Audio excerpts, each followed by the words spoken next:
ஹாய்ங்க. Sunday market போயிட்டு வரும்போது பலாப்பழம் வாங்கிட்டு வந்திருந்தோம் இல்லையா? பலாப்பழத்த சாப்பிட்டுட்டு அதில் இருக்கிற கொட்டைய அப்படியே பத்திரப்படுத்தி வச்சுருந்தேன். ஏன்னா அந்த பலாக்கொட்டை ரொம்ப நல்லா இருக்குங்க வேக வச்சு சாப்பிட்டோம்னா. சின்ன வயசில் 1, 2 பலாப்பழம் கிடைக்கும். வீட்டுக்கே வந்து கொஞ்சம் தான் வாங்கிட்டு வருவாங்க. ஒரு நியூஸ் பேப்பரில் சுற்றி. அதில் எல்லாத்துக்கும் 1, 2, 3 பங்கு பிரித்து கொடுப்பாங்க இல்லையா? அந்த பலாப்பழத்தை சாப்பிட்டுட்டு அந்த பேலன்ஸ் இருக்கிற 1, 2 கொட்டையை என்ன பண்ணுவோன்னா, அப்போல்லாம் விறகடுப்பு தானே. விறகடுப்பில் சோறு இல்லைன்னா குழம்பு இது வச்சு அம்மா ஆக்கிட்டு இருப்பாங்க. அதில் போய் அந்த அனலில் வந்து போடுறது அந்த பலாக்கொட்டையை அப்படியே டக்குன்னு சுட்டுருங்க. அது சுடும்போதே ஒரு வாசனை வரும். அந்த நினைவுகள் தான் வந்துச்சு இந்த பலாக்கொட்டையை பார்த்தோன்னே. இன்றைக்கி நிறைய பலாக்கொட்டை இருந்தது. ஆனால் சாப்பிட தான் ஆள் இல்லை. ஹஸ்பண்டு வேணான்னு சொல்லிட்டாரு. நான் தான் அது ஃபுல்லாகவே சாப்பிட்டேன். சாப்பிட்டு முடிச்சுட்டு கிச்சன் வந்து பார்த்தா அவ்வளோ பாத்திரம் கிடந்தது. அது பூரா விளக்கி எடுத்துட்டு நைட்டு டின்னருக்கு வந்து மீன் குழம்பு தான் வச்சேன்.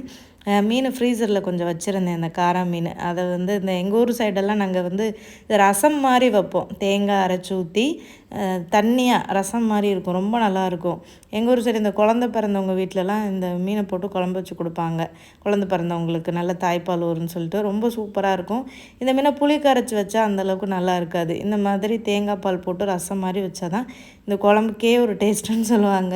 ஸோ அந்த மாதிரி காரா மீன் தேங்காய் பால் ரசம் வச்சுட்டு கூட ஏதாவது ஒரு காய்கறி பொரியல் பண்ணிருந்தார் ஹஸ்பண்டு. அப்போ தான் அதில் உள்ள நார்ச்சத்தெல்லாம் கிடைக்கும் அப்படின்னு சொல்லிட்டு. அப்புறம் அவரைக்காய் இருந்தது, அதை போட்டு பொரியல் பண்ணிவிட்டு இன்றைக்கி சாப்பிட்லான்னு சமைச்சு முடிச்சுட்டு கீழே உட்காந்து ஹஸ்பண்டை கூப்பிட்டா வாரேன் வாரேன் வாரேன் வாரேன்னு சொன்னார். சமைக்கிற வரைக்கும் பசிக்குது வேகமாக சமைச்சு முடின்னுவாங்க.